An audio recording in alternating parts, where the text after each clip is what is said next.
Good evening.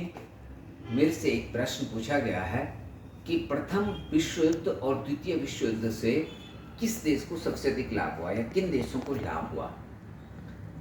इसके राजनीतिक परिणाम क्या थे, सामाजिक परिणाम क्या थे, आर्थिक, वो तो हम बता चुके, लेकिन किस देश को सबसे अधिक लाभ हुआ। तो निश्चित रूप से अमेरिका को इन दोनों युद्धों से सबसे अधिक लाभ हुआ था। आज अमेरिका जिस स्थिति में खड़ा है ग्लोबल पावर बनकर, वो ग्लोबल पावर कभी नहीं बनता अगर प्रथम और द्वितीय विश्व युद्ध नहीं होते। इसीलिए कहा जाता है कि अमेरिका को वार डिप्लोमेसी सबसे अधिक सूट करती है। युद्ध कूटनीति ही अमेरिका की सफलता का कारण है।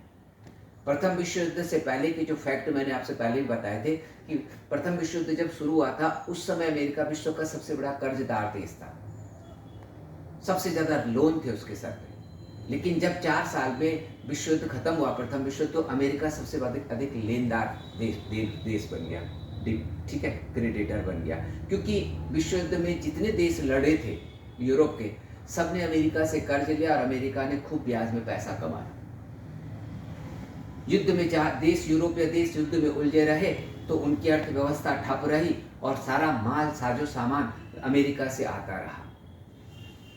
अमेरिका की खूब बिक्री बढ़ी और प्रथम विश्व युद्ध के बाद अमेरिका का जो गोल्ड रिजर्व था, जो पहले वर्ल्ड का 20% उसके पास हुआ करता था, वो फर्स्ट वर्ल्ड वार के बाद 80% गोल्ड रिजर्व अमेरिका के पास हो गया। जिस देश के पास विश्व का 80% सोना हो तो ताकतवर हो ही जाएगा।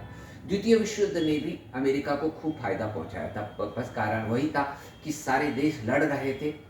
अमेरिका का जो मेन लैंड था उसमें उस पर तक युद्ध पहुंचा नहीं था, वो तो युद्ध में शामिल ही नहीं था। अमेरिका शामिल था लेकिन अमेरिका तो बहुत दूर था, अमेरिकी भूमि में कोई युद्ध नहीं लड़ा गया। लेकिन अमेरिका के साजो सामान, हथियार, और जब कोई देश युद्ध में लड़े रहते हैं तो सारा उत्पादन तो ठप हो जाता उस देश का। तो जो उत्पादन ठप हो गया तो खाद्यान्न से लेकर वस्त्र से लेकर सब कुछ अमेरिका की फैक्ट्रियों से बनकर यहाँ आया। तो फर्स्ट वर्ल्ड वार ने रोरिंग 20s ऑफ यूएसए को जन्म दिया था। दहाड़ तवा 1920 का दशक, जिसमें अमेरिकी अर्थव्यवस्था बहुत तेजी से बढ़ी थी। ये कहा जाता प्रथम विश्व युद्ध ने रोरिंग 20s को जन्म दिया था और द्वितीय विश्व युद्ध ने अमेरिकन सेंचुरी बना दिया था, 20th सेंचुरी को, क्योंकि अमेरिका के पास सारे संसाधन एकत्रित हुए थे इस सदी में और विश्व महाशक्ति बन गया अमेरिका। तो इन प्रथम और द्वितीय विश्व युद्धों ने अमेरिका को शक्तिशाली बनाया और महाशक्ति बनाया। जो पावर सेंटर हुआ करता था, ग्लोबल पावर सेंटर यूरोप, वो हट करके ग्लोबल पावर सेंटर अमेरिका बन गया। हालांकि कुछ फायदा रूस को भी हुआ था लेकिन बहुत नुकसान भी हुआ था, और चाइना को भी थोड़ा फायदा हुआ था, लेकिन उन दोनों के मुकाबले में वो अमेरिका बहुत आगे था। Thank you.